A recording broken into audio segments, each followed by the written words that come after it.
Bueno, pues seguimos entonces, ¿no? Seguimos y nada, y perdonen ustedes el, el estilo que he tenido que adaptar hoy. Es que calculé mal yo la temática. Esto era para haberlo dedicado como tema único de estos días. Es imposible hablar de esta materia así en una hora. Pero bueno, haremos lo que se pueda.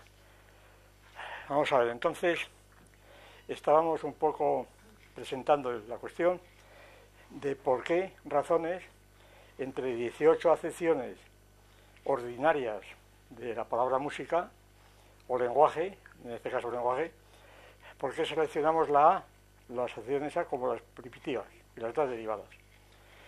Y hemos dicho primero que por razones genéticas, ¿verdad? En este sentido, de que todas ellas presuponen las acepciones A y no recíprocamente. Claro, porque a veces si la recíproca se diese, el argumento ya no derecha presupone la izquierda, pero la izquierda la derecha, pues entonces ahí no cabe, ¿no? Tiene que ser que haya una relación asimétrica. Bien. Sin embargo, las razones principales son de tipo estructural, no genético, de tipo estructural. Con esto quiero decir que ocurre que las acepciones de tipo A son las que, pues, las acepciones A contienen precisamente la estructura general que asignamos al lenguaje. Son las que la realizan, la estructura general. Y esto se puede tratar de muchas maneras. Aquí viene la dificultad. Voy a hacer un resumen muy rápido. Se puede tratar de la manera siguiente. Primero, que la estructura del sistema, este sistema de Saussure del que hablábamos, pues esta estructura del sistema supone primero un orden semántico que es el conjunto de significaciones, el conjunto de palabras, por decirlo así, tomando como unidades, el conjunto de palabras que tiene el sistema.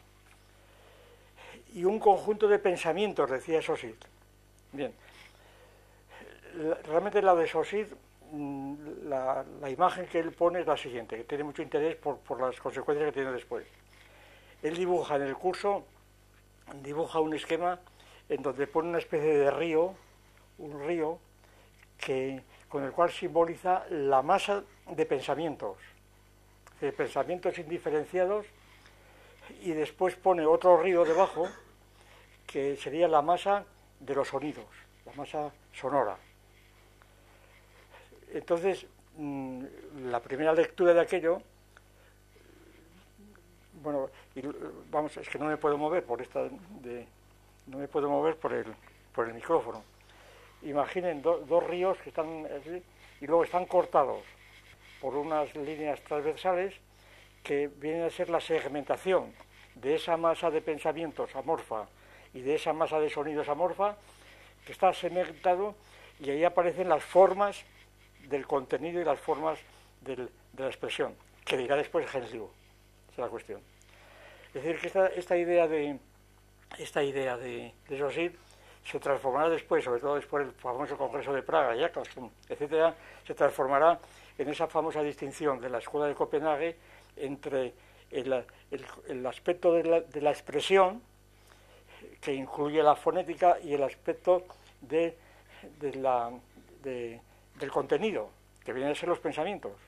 Con lo cual, Henslew pues se mantiene en un nivel más neutro, porque ya no habla de pensamientos, habla de contenidos, sean mentales, sean reales. Bien. El problema entonces está en que en la teoría de Saussure, la masa de pensamientos pues es un concepto mental, los pensamientos, pero también la masa de los sonidos se convierte en un concepto psicológico, porque son las imágenes acústicas. Es decir, Saussure está desde el punto de vista auditivo, sobre todo, desde el punto de vista no articulatorio, desde el punto de vista auditivo. Es como quien está analizando la música sin conocer nada de lo que es la música desde el punto de vista articulatorio, del que la compone, sino simplemente porque ha escuchado, que la mayor parte la mayor parte de los teóricos de la música de la época romántica es esto, simplemente por lo que lo que pasaba a Hegel, por lo visto, porque no sabía nada de música, pero entonces pues él había escuchado algo de música y opinaba sobre el asunto, ¿verdad? Pero sin saber nada de esto. Por lo visto era Rossini, alguien de los que más le gustaba, lo cual está muy bien. Bien. Entonces, la cuestión es la siguiente. ¿Cuál es la conexión entre este sistema de pensamientos, o por lo menos de significados que no tienen realidad tangible, que no tienen realidad física tangible? Es decir, como pueda ser mesa o silla o lo que fuera. ¿Dónde está la mesa y la silla? En la mente, pero en la mente no está. En mi mente no está, porque está también en la de los demás. Entonces no son conceptos psicológicos, son conceptos objetivos, pero o ideas objetivas, según se trate. ¿Dónde están? ¿Y cómo se conectan con los sentidos, con los fonemas? Bien, la distinción que hace la escuela de Copenhague pues es distinguir en cada uno de estos ríos dos aspectos: la materia de la expresión y la forma de la expresión. Llaman ellos sustancia de la expresión y sustancia y forma de la expresión, o sustancia del contenido y forma del contenido. Con lo cual resulta que la forma es algo que está presuponiendo la materia, y donde empieza a existir el lenguaje es en la forma. El lenguaje es todo forma, no es materia, ¿verdad? Esto se transporta inmediatamente a la música, lo mismo, ¿verdad? Luego hablaremos de 2 palabras de esto. Entonces, ¿qué quiere decir con esto? Pues que la forma sería una entidad que está determinando, segmentando y determinando a la sustancia del contenido. Esta distinción de Hegel posiblemente procede de una doctrina muy famosa de Humboldt, cuando distinguió también la forma de la materia en el lenguaje. Stoff, la materia, y la forma. Y decía que el lenguaje tiene una forma interior del lenguaje, los lenguajes tienen una forma interior, aunque la materia sea la misma, los sonidos, ¿verdad? Bien. Entonces por ahí va el asunto. Pero sin embargo subsiste la dificultad. ¿Dónde están esas formas del lenguaje y qué relación tienen con la forma de los sentidos, ¿no? Sencillamente, desde el punto de vista materialista, debemos decir lo siguiente, porque aquí esta discusión está enteramente de los presupuestos, como digo, idealismos y psicologismo completo. Si nosotros hablamos de pensamientos o de significaciones abstractas, yo creo que no hay salida posible en el asunto, no hay salida posible. Es decir, cuando yo estoy diciendo mesa, la palabra mesa tiene que ser un sonido, mesa, ¿verdad? Y la significación, la mesa, no es una entidad mental, la significación tiene que ser la mesa, esta mesa, o aquella de allí, objetos reales. Es decir, hace falta, es una palabra, hace falta que las palabras del lenguaje y las significaciones estén acompañadas de algo extralingüístico. Es decir, la inmanencia del lenguaje, del postulado de Saussure, a mi juicio, encierra el lenguaje en una cápsula de la que no se puede salir. Y los problemas que se plantean son estos. Haría falta entonces que el lenguaje tuviese un acompañamiento, ¿no?, que es un componente interno del lenguaje, aunque no sea lingüístico, y que yo creo que se puede concretar en el tacto y en la vista. Es decir, sin tacto y sin vista no habría posibilidad de hablar. Es decir, si nosotros hablamos y conformamos los objetos es precisamente sobre todo por el tacto. Y aquí viene la cuestión, y la fonética tiene mucho que ver con el tacto. Es decir, si la operación es pues operación real, no mental, operaciones reales, operaciones con las manos, por ejemplo, coger una piedra, el ejemplo que ponemos siempre, coger un trozo de sílex y tallarlo en forma de hacha, ¿no? Estamos manejando con la mano. El hacha está hecha con las manos. Y la idea de hacha, o el concepto de hacha, procede de esas operaciones, son conceptos operatorios.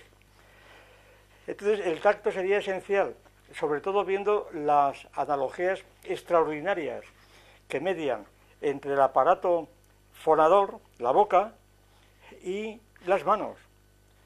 Es decir, las manos son ante todo palancas de segundo género, ¿no?, donde la resistencia entra entre el punto de aplicación y el punto de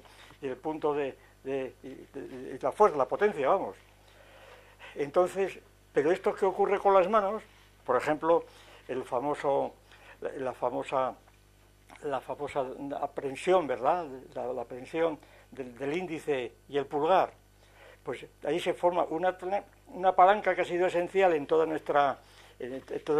todo el desarrollo de la humanidad. Vamos, precisamente los chimpancés no tienen esa palanca, ni los simios, aunque se les quiere hacer eso. La pinza de precisión, que se llama, esta pinza de precisión es característica del Homo sapiens. Pero es que esta palanca, gracias a la cual hemos hecho todo, es decir, hemos hecho las cosas distintas de las que hacen los animales. La pinza de precisión y la mano en general es enteramente isomorfa a lo que pasa con la boca cuando abrimos y cerramos. Primero, la boca está para comer, principalmente para morder, y cuando mordemos estamos haciendo lo mismo que cuando agarramos. Y por eso, y aquí estamos ya aquí empezamos con Platón, aquí empieza Platón. Es decir, el Cratilo interpretado de una perspectiva materialista. Cuando Platón dice que el lenguaje es la imitación de la realidad por medio de nombres, de palabras y símbolos, está diciendo que cuando damos el nombre a una cosa es porque estamos reproduciendo, ¿verdad?, con los sonidos, con sílabas y palabras y letras, estamos reproduciendo la esencia de la cosa. Claro, ¿qué es la esencia de la cosa? Pues sencillamente que las cosas no son sencillamente entidades que están ahí puestas, que por otra parte vienen los nombres y entonces que aplicamos a las unas a las otras. Esto vale para los lenguajes ya hechos, ¿verdad? Cuando ya está el lenguaje en marcha, pues entonces sí podemos inventar un lenguaje artificial y hacemos esto. Pero el lenguaje, cuando se ha generado, no ha sido así de ninguna manera, porque sencillamente las cosas que tenemos en nuestro entorno son cosas que están manipuladas por los hombres. Son cosas que hemos ido conformando y las formas no son entonces anteriores a la manipulación de los que hacen los objetos. Es decir, si nosotros hablamos de casa o de mesa, etcétera, es porque estas formas están adaptadas a nuestros intereses. Son formas operatorias. No es que haya casas en sí, ni mesas en sí, ni nada en sí, ¿verdad? Está todo adaptado a nuestros intereses y a nuestras operaciones. Y lo que Platón viene a decir es esto, que cuando nosotros decimos y queremos expresar lo grande, pues con la mano hacemos así, la mano extendida, pero en la boca pronunciamos la A,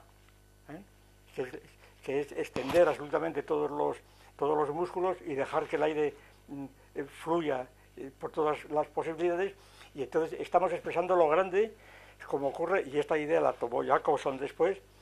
Estamos expresando lo grande por medio de la letra A, que aparece prácticamente en todas las palabras que significan grande, ¿verdad? Como puede ser magno, ¿verdad?, macros, y así sucesivamente. En los más diversos idiomas lo grande está expresado por la A y lo pequeño por la I, ¿verdad? Micros, pequeñito, hito, etcétera, por la I, porque también la I cierra, se percibe como cierra más.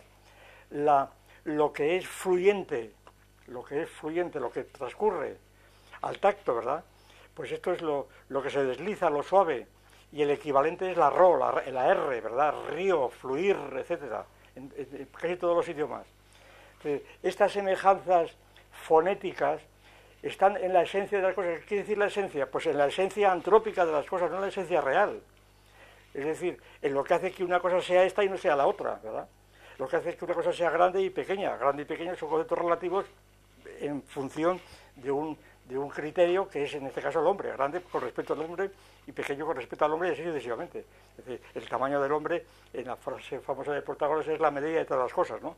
Aunque no es arbitraria lo que mide, porque lo que mide está determinado realmente por las cosas naturales. Bien, con esto entramos en la cuestión siguiente, que por tanto el lenguaje, si se refiere a las cosas, es por la conexión interna que hay entre las cosas, las palabras y las manos. Es decir, y la vista, por tanto. La vista es una forma de tacto prolongado, también así lo definen algunos. De manera que entonces el lenguaje, si no, sería una cosa completamente de una fantasmagoría completamente, de locos. No se sabría absolutamente cómo atacar este asunto. Y lo que ocurre es que las palabras, y aquí está el caratilo de Platón, las palabras pues no son unidades enteras que estén ahí funcionando como símbolos enteros, como los símbolos de tráfico de nuestros días. Las palabras están a su vez compuestas, esto ya lo dijo Platón, están compuestas de letras y símbolos, y letras y sílabas, es decir, de elementos, estoigia, dice Platón, estoigia, elementos, que son lo que hoy los lingüistas llaman los rasgos diferenciales, es decir, que son los fonemas, en una palabra, los fonemas. Y entonces aquí viene la famosa teoría de la doble articulación del lenguaje, la doble articulación, que es una teoría que está insinuada, como digo, en Saussure, pero solo insinuada, porque Saussure entendía por articulación sencillamente estos dos ríos que me he referido al principio, estos dos ríos que están cortados por esas formas, eso se llama articulación, como metáfora casi anatómica, porque el lenguaje es como un organismo cuyas partes están articuladas. Es decir, el lenguaje es un todo que tiene partes, y estas partes están organizadas como las partes de un organismo. Y esto llama Saussure articulación, y no tiene una idea más precisa del asunto. Ahora, la teoría de la articulación, que viene posteriormente, después de la escuela de Copenhague, y sobre todo los franceses, Martinet, etc., la doble articulación se refiere precisamente a una primera articulación, que es la de los monemas, la de las significaciones, y otra segunda articulación que es la de los fonemas, que es la de los signos.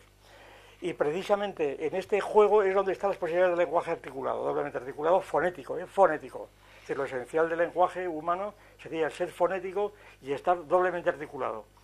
Es decir, que por una parte tienes el depósito de las significaciones, simples o complejas, las palabras es el concepto más común, ¿verdad? Pero las palabras, pues claro, la definición de palabra es uno de los asuntos más difíciles de la lingüística, como saben. Las palabras pueden estar en el diccionario simples, pueden estar formando grupos en sintagmas de 2 o 3 palabras o más, pero sobre todo las palabras pues tienen unas raíces, en cada idioma tienen raíces que son comunes, pero luego tienen derivativos, modificadores, morfemas, etcétera, y estas palabras, que son los nombres, son nombres verbales o son nombres sustantivos o adjetivos o verbos, ideas que ya tenían los antiguos, y el propio Platón. Es decir, esto no es la lingüística moderna, que precisamente fue Platón el primero que introdujo en serio la idea de las sílabas y los elementos del lenguaje, con el antecedente de Pródico de Queos, al que cita mucho, pero después fue sobre todo Aristóteles y sobre todo los estoicos, sobre todo Zenón, que ha distinguido varias partes de la oración, la idea de la oración, de las partes de la oración, y naturalmente la idea de raíces, de desinencias. Esto fue todos los gramáticos posteriores, y todavía, por ejemplo, en la época de Tomás de Erfurt, que es un autor medieval famoso por una gramática especulativa que él escribió, que es un eslabón esencial en la historia de la gramática y de la lingüística. Allí Tomás de Erfurt expone la doctrina ordinaria de los escolásticos, que es la que todavía funciona aquí, que es la siguiente, que según la cual primero tenemos un conjunto de conceptos, tenemos los conceptos, y estos conceptos los va sacando cada individuo, porque su entendimiento así lo hace, su entendimiento agente o el que fuera, va formando los conceptos. Y este sistema de conceptos utiliza luego los símbolos fonéticos o gráficos, es indiferente, para expresarlos. De manera que por una parte estaba la formación de los conceptos y por otra parte estaría la fase de comunicación o de expresión a los demás. Claro, esto es una definición totalmente ingenua, porque supone que están llegados los conceptos independientemente del lenguaje y de las operaciones que se han hecho. Se supone que esos conceptos incluso podrían ser innatos. Por ahí va un poco Chomsky, ¿verdad? Se podrían ser innatos, pero no hay ni innatismo ni cosa que se le parezca. La famosa polémica de Skinner y Chomsky versa sobre este asunto. Una polémica famosa en los años 60, ¿no? Sobre cuando Skinner arremetió enteramente contra el innatismo chomskiano en el lenguaje.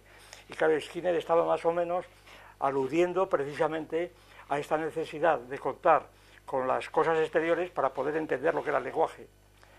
Entonces, la idea en líneas generales es esta, que la conexión entre este mundo semántico que hemos dicho antes, entre eje semántico y el eje pragmático, donde se supone el sujeto que habla y el sujeto que escucha, el habla, ¿verdad? La conexión está dada a través del sonido, precisamente, del lenguaje. Es el sonido el que explica la conexión entre todas estas partes del sistema, y el sonido es el que enlaza tanto a las partes pragmáticas como a las partes semánticas, pero gracias a que las formas semánticas están derivadas precisamente de las operaciones con las manos y con la laringe, o con la boca en general, ¿no? Y entonces el lenguaje humano resulta ser una institución, claro, artificial, claro, totalmente artificial, que aparece al cabo del tiempo, al cabo de los siglos, pero con una estructura propia, característica, que es la que llamamos lenguaje, sencillamente, y que tiene ya incluida, y esto es muy importante por lo que hemos dicho, tiene incluida de algún modo esta doble articulación, de un modo, diríamos, instintivo, doble articulación que la descubrió Platón, por primera vez, yo creo, la primera vez que hay noticias es Platón en el Cratilo, precisamente cuando distinguió los estoigea, los elementos de las palabras y las palabras mismas, ¿verdad? Y entonces, y cuando Platón intenta mostrar cómo el sistema lingüístico, en términos de no es un sistema caótico de palabras acumuladas al azar en la tesis de Hermógenes, sino que lo que Platón quiere decir es que hay un orden entre las palabras del lenguaje, que no es arbitrario, que no es caótico. Y claro, empieza por las etimologías, pero las etimologías, pues intenta demostrar Platón con eso, que las palabras de un lenguaje, el griego en este caso, pues están vinculadas etimológicamente, son palabras compuestas, y por tanto vienen de otros lenguajes, internos o extranjeros, ¿verdad? O extraños. Es decir, se mantiene en la inmanencia lingüística. Pero cuando se da cuenta Platón en el Cratilo de que esto es insuficiente, porque esto solamente sirve para los nombres comunes o propios, es cuando se introduce en la segunda articulación, y esto es una cosa curiosa que los analistas del Cratilo no se han dado cuenta, sencillamente que no se han dado cuenta. Es decir, no darse cuenta que el Cratilo está estructurado, o se puede reexponer precisamente desde la teoría de la doble articulación, de la forma de la expresión, de la forma de la sustancia de la expresión y del contenido. Es imposible hablar aquí de esto, es imposible completamente. Yo tengo un trabajo muy largo, que está inédito, por cierto, sobre el Cratilo de hace ya muchos años, pero donde intento mostrar cómo la estructura del Cratilo de Platón no tiene la estructura meramente dramática que se le atribuye generalmente por todos los intérpretes, ¿no? Como aparece allí Hermógenes y Cratilo, Hermógenes mantiene, al parecer, el carácter puramente convencional del lenguaje, arbitrario, mientras que Cratilo mantiene el carácter natural del lenguaje, pues entonces sería una discusión entre los dos, en donde Sócrates queda como intermedio, queda al final tratando de discutir a uno y otros, y queda el diálogo, al parecer, según muchos intérpretes, queda en los prólogos de, por ejemplo, el libro de Meridier, la edición francesa, la traducción de Gredos en español, etcétera, pues Sócrates quedaría pues como sin decidirse, y no es verdad, porque Sócrates se decide claramente por Cratilo, pero no por razones que da Cratilo, es la cuestión. Es decir, Sócrates toma actitud clara, explícitamente por Cratilo. El lenguaje es natural, dice Platón. ¿Qué quiere decir natural? Pues quiere decir esto que he dicho antes, que cuando yo digo grande, no digo grande o macro, no digo grande o macro simplemente arbitrariamente, como podría haber dicho cualquier otra palabra, sino digo grande porque en grande o en macro está la A, que significa, que realiza precisamente dentro del aparato bucal fonético, realiza realmente lo grande. Y cuando digo pequeño, y cuando digo fluye o cualquier cosa que aparezca la L o la R, pues estoy expresando con el propio lenguaje fonético, estoy construyendo el propio fluir, sencillamente. Y Y cuando digo sin diasmos, estoy con una dental, estoy deteniendo, ¿verdad? O sin desmos, estoy deteniendo. Es decir, estoy con el lenguaje, con la boca, estoy haciendo absolutamente con la laringe y con la boca, estoy reconstruyendo las operaciones manuales con las cuales he formado los objetos. Esa es la idea, yo creo, central del cratilo. Y por tanto el lenguaje no es arbitrario a ese nivel de segunda articulación, claro que es el nivel de los elementos que llama Platón y que está hablando precisamente de letras, que llama letras, que son lo que hoy llamamos los fonemas, ¿verdad? Pues bien, y entonces estos fonemas, entonces cada palabra tiene muchos fonemas, no es simple, y están todas entretejidas, y la doble articulación reside en esto, que con un número muy limitado de elementos, de estoigia, de fonemas, pues 20, 30, son la A, B, C, D, F, G, los sonidos elementales de cada idioma, que son de 20 o 30, combinándolos entre sí, podemos representar pues infinidad, prácticamente infinito número de palabras por las combinaciones que se hacen con ellos.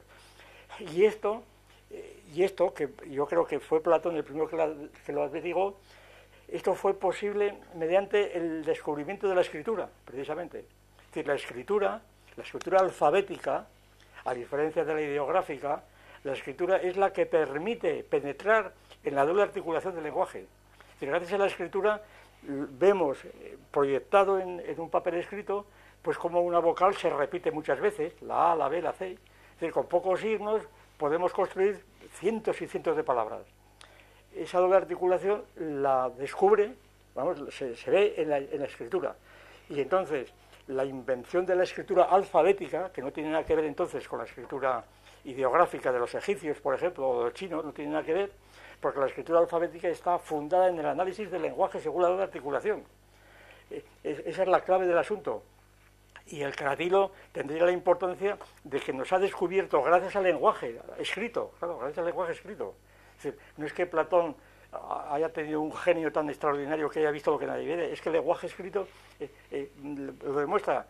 Y entonces lo realmente interesante, lo asombroso, yo me atrevería a decir, es quienes empezaron con la escritura silábica, alfabética, cómo pudieron captar precisamente esta doble articulación, o sea, sin haber meditado nada, simplemente por razones prácticas, cómo pudieron encontrar una forma de escritura que no es simplemente una forma simbólica, es una forma de análisis del lenguaje. Esa es la cuestión distinta. La escritura alfabética no es simplemente un sistema de representación, es una forma de análisis del lenguaje de la articulación. Y por tanto es mucho más profunda, porque descubren ahí una estructura matricial, algebraica, que estaba completamente sin descubrir. Y esta estructura había sido fabricada espontáneamente por el lenguaje primitivo, esa es la cuestión. De manera que entonces esa estructura del lenguaje, y esa estructura del lenguaje la tiene precisamente los lenguajes de tipo A, y los demás no. Esa es la cuestión. Por tanto, la significación de la acepción primera del lenguaje es fundamental, porque allí es donde está realmente el lenguaje en toda su plenitud, con todas sus características. Bien, entonces vamos a pasar rápidamente ya para poder dar una idea general del asunto. Ahora, haríamos lo mismo haríamos lo mismo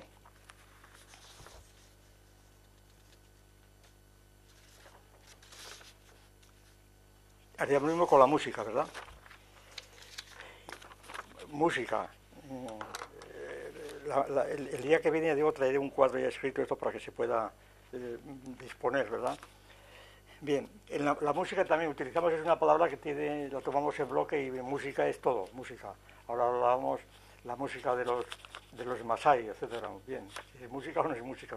Bueno, bien, pues lo que sea, pues decimos música.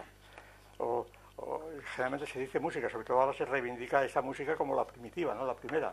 Antes se decía música de negros, pero en fin, con sentido despectivo. Ahora cuidado, la música de negros tiene tanta, después de la Declaración de Derechos Humanos, tiene tantos privilegios como la música de blancos, ¿no?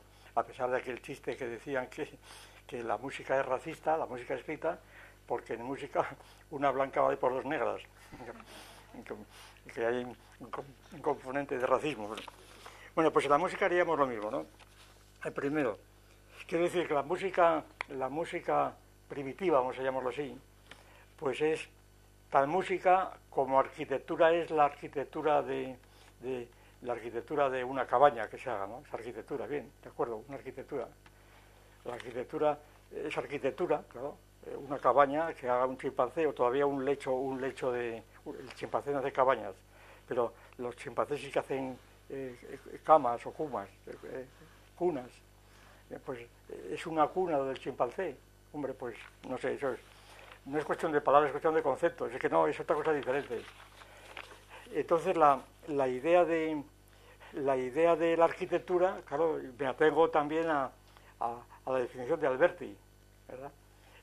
La arquitectura, dice, la esencia de la arquitectura, dice Alberti, es la geometría.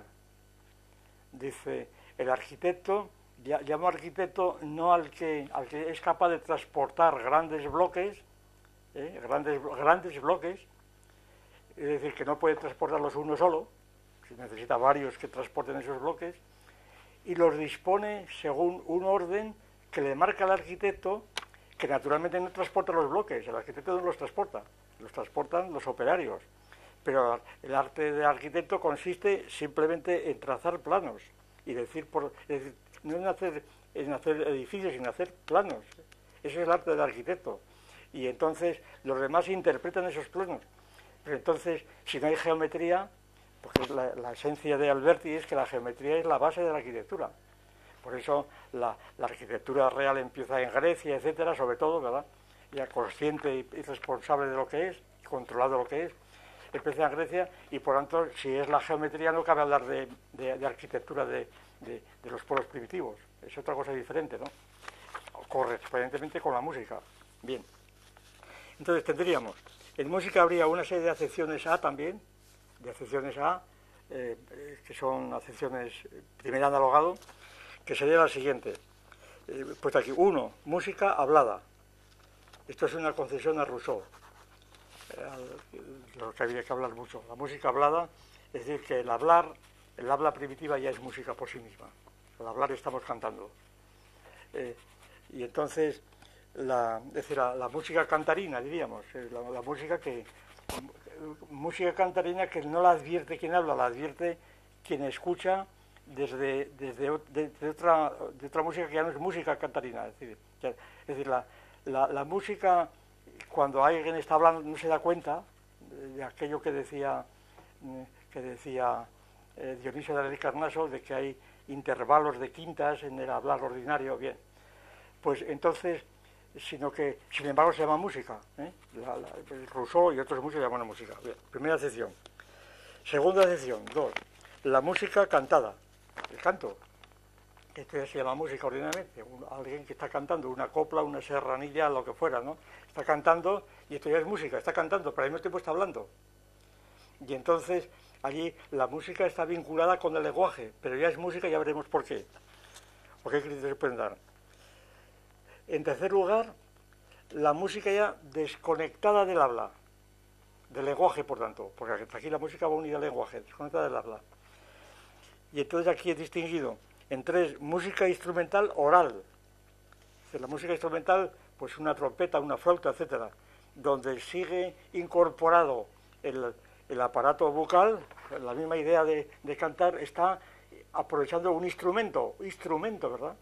Que pueda ser la flauta, lo que fuera, o cualquier instrumento de viento, la trompa, etcétera.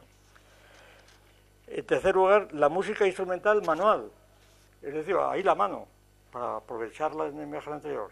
Es decir, el piano, el violín, etcétera, la campana, etcétera. Es decir, instrumentos de percusión o de lo que fuera, ¿verdad? En donde son ya, donde ya no es el organismo, la boca la que interviene, sino que intervienen las manos. En quinto lugar, la música amplificada, es decir, música por medio de micrófonos y demás, en donde ya la cosa es otro estatuto distinto, pero es música, todo el mundo llamamos música, y por tanto la música amplificada, que es música, pero que ya no es natural, ya no es otro estado distinto.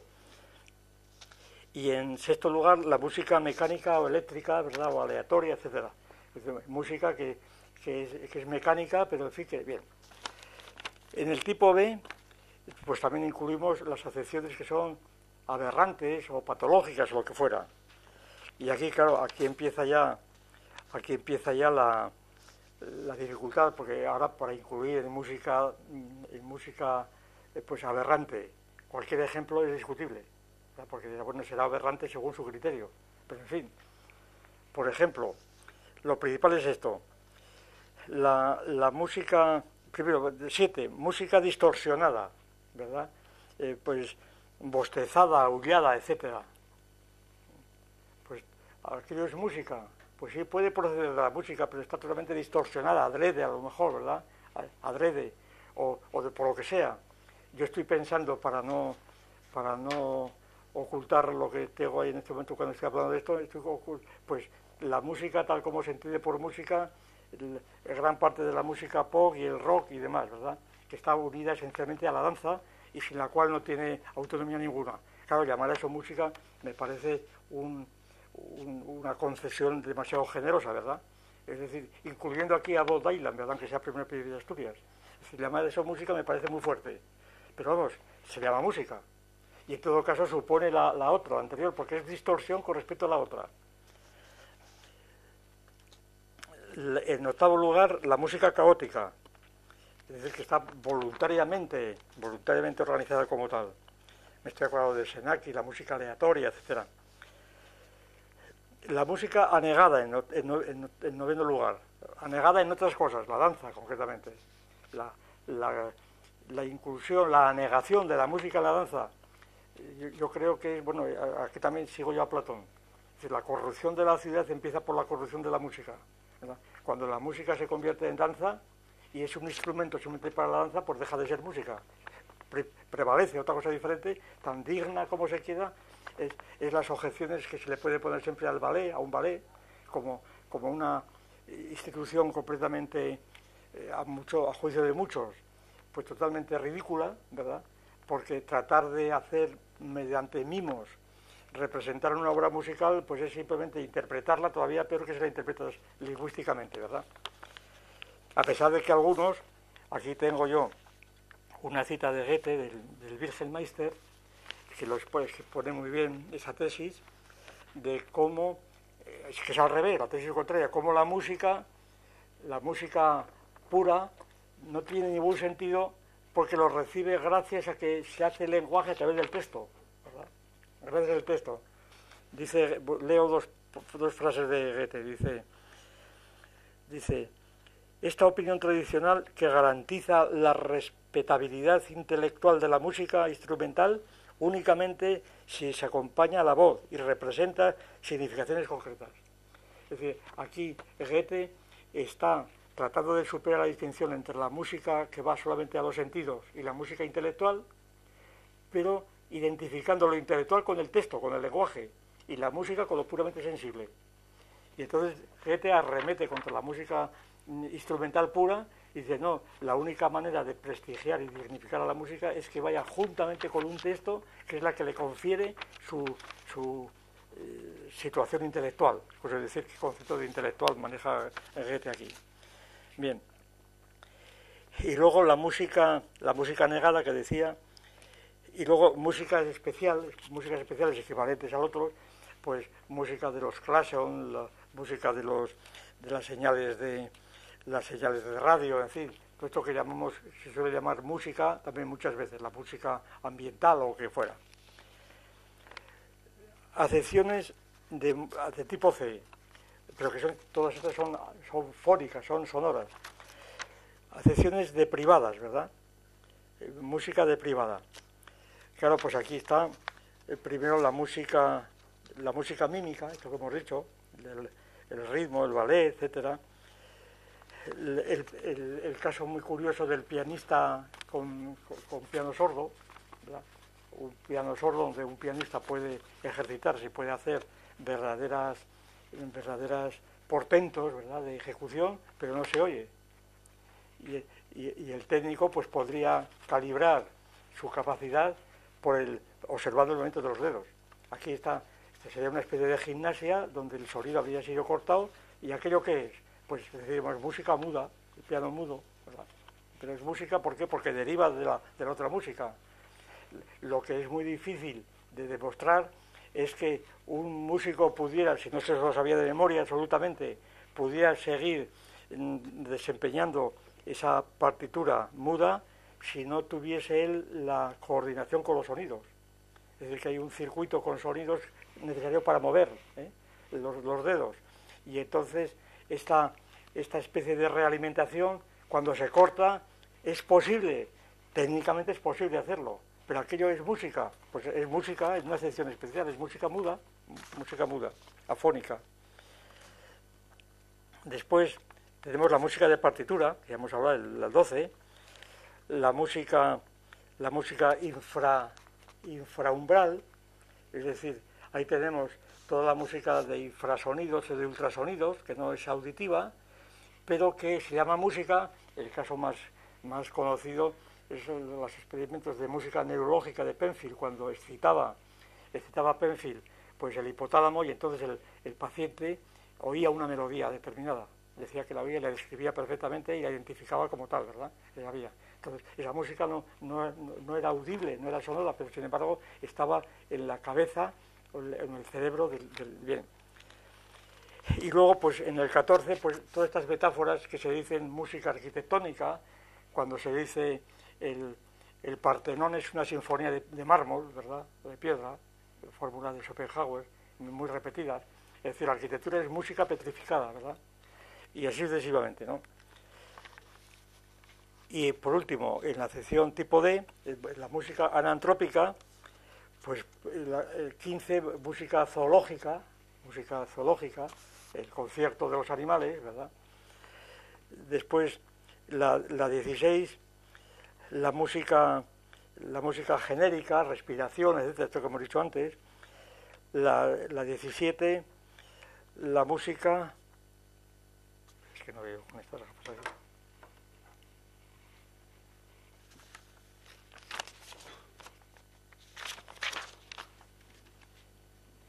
17, ¿no? Estamos. Sí, la música generada por máquinas, desde el traqueteo del ferrocarril hasta la música del mercado. Es decir, aquí tengo un texto muy interesante que viene a ser la base de lo que llamamos música concreta, ¿no? Lo que se llama hoy música concreta. El concierto para moto y orquesta, por ejemplo, ¿no? En donde está la moto ahí funcionando como un instrumento musical más, porque es música concreta, o las campanas de un carillón, etcétera, música concreta. Y luego la música cósmica, ¿sabes? Pues la música de los ríos, del viento, de los truenos, etcétera. La música del viento y de los truenos, que al parecer muchos músicos han creído que se habían inspirado en ella, ¿no?, para escribir sus obras. Bien. Bueno, pues entonces, pues no sé. Ahora tenemos aquí delante de nosotros unos problemas tremendos que realmente no sé yo cómo arreglármelas a las horas que estamos, ¿no? Yo creo que casi va a ser... Ahora tenemos el problema de ver cómo se coordinan los A con los B, ¿verdad? Cómo se coordinan los A con los B. Y después, hasta qué punto la conclusión que yo deduzco de aquí es que la música no es un lenguaje en absoluto, que no es un lenguaje. Que decir que la música es un lenguaje en un sentido puramente metafórico, externo, secundario, derivado, pero que no es un lenguaje. Entonces, ¿qué es? Claro.